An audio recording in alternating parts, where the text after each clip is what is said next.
Welcome to the Football and Travel Show, the informative show to add to a football fan's matchday experience. And in episode 2, we're going to look at perhaps the best museums of each Euro 2024 host city as selected by me. First host city, that's Munich, the Beer and Oktoberfest Museum. Based around the German event of Oktoberfest, where beer drinking is a popular event. Despite this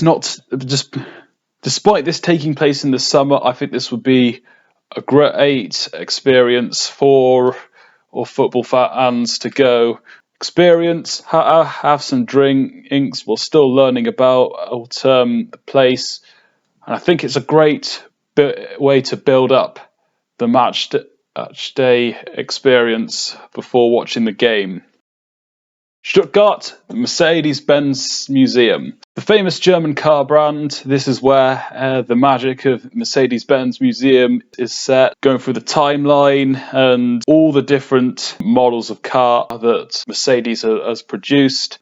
Getting in there from the main station isn't a direct route, but the train journey itself should be okay. And getting there, I would expect an excellent experience at the Mercedes-Benz Museum.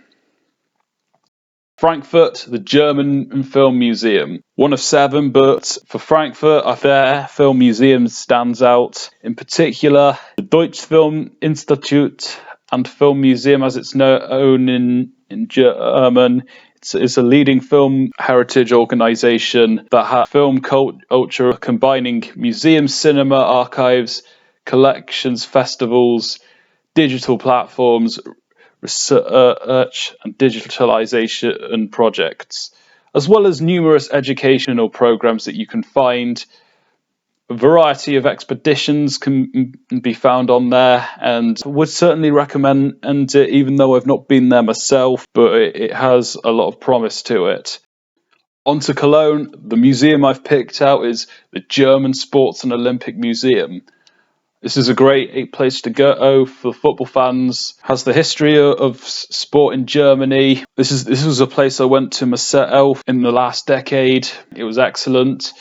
Two of the standout things there, you can play football or on the rooftop, and even indoors within the museum amongst the displays. There's even a running track to run on as part of the museum. Based near the river, I think this would be a great place for football fans alike to go.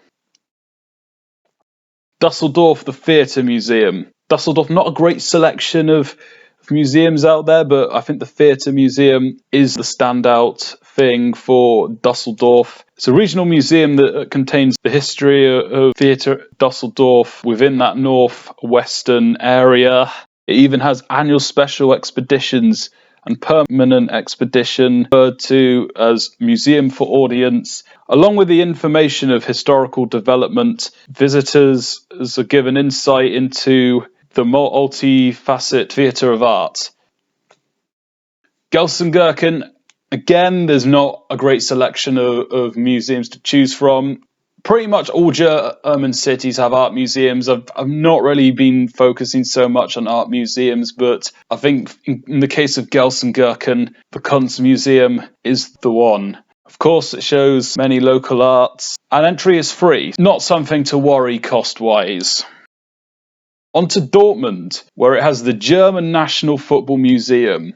Perhaps the crown jewel to add for your football fan experience. And if you're not basing yourself in Dortmund, the best part about all this is that it's a 3-minute walk outside Dortmund Central Station. Opened in 2014. According to the museum itself, it has 140 years of German football history in a building of over 3,300 square meters, with many facts and statistics around the German national history. With many facts, statistics, and information around the German national team, the Bundesliga, the women's game, how National Socialism had affected the German game, and so much more. You can even go there to see items like Miroslav Klose's 2014 World Cup shirt, Mario Götze's World Cup 2014 final goal-scoring boot, and Diego Maradona's 1990 World Cup shirt, among others. On to Hamburg, the Miniature Wonderland.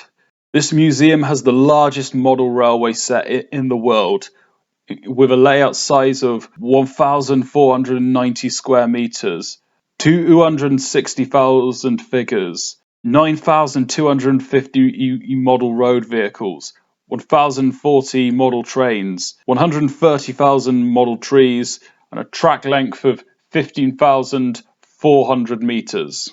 Also, if you look closely enough, there is a model figure of Michael Portillo, former politician and BBC travel host for shows such as Great Continental Railway Journeys. You can find him with a pink blazer and a red book. On to Leipzig, I would recommend the German Museum of Books and Writing. This is the National Museum of the subject matter, where you can find authors' books and the history of German literature. I'm sure for anyone that's into books, this will be a very fun, very inspiring, possibly thought-provoking place for you to go to. And on to Berlin, the German Museum of Technology. Obviously, there's various historical museums that are more famous out there in Berlin, but if you want something a bit more fun, I would recommend this place despite not going there myself. With expeditions on aviation, shipping, railways, the automobile, film technology, computer history, the role of chemical and pharmaceutical industries in our lives, and so much more, I think there's something here for everyone. This is a place that you can interact with stuff, view various models. I think this could be a lot of fun. So thanks for watching the second episode of the Football and Travel Show. It's been great to get this series back on the running. More episodes will be coming out, bigger episodes, such as a video for the Asian Cup and the Africa Cup of Nations. And I'll definitely be doing more content around Euro 2024 closer to the time. But thanks for watching. Leave any thoughts you have in the comments, and see you in the next video.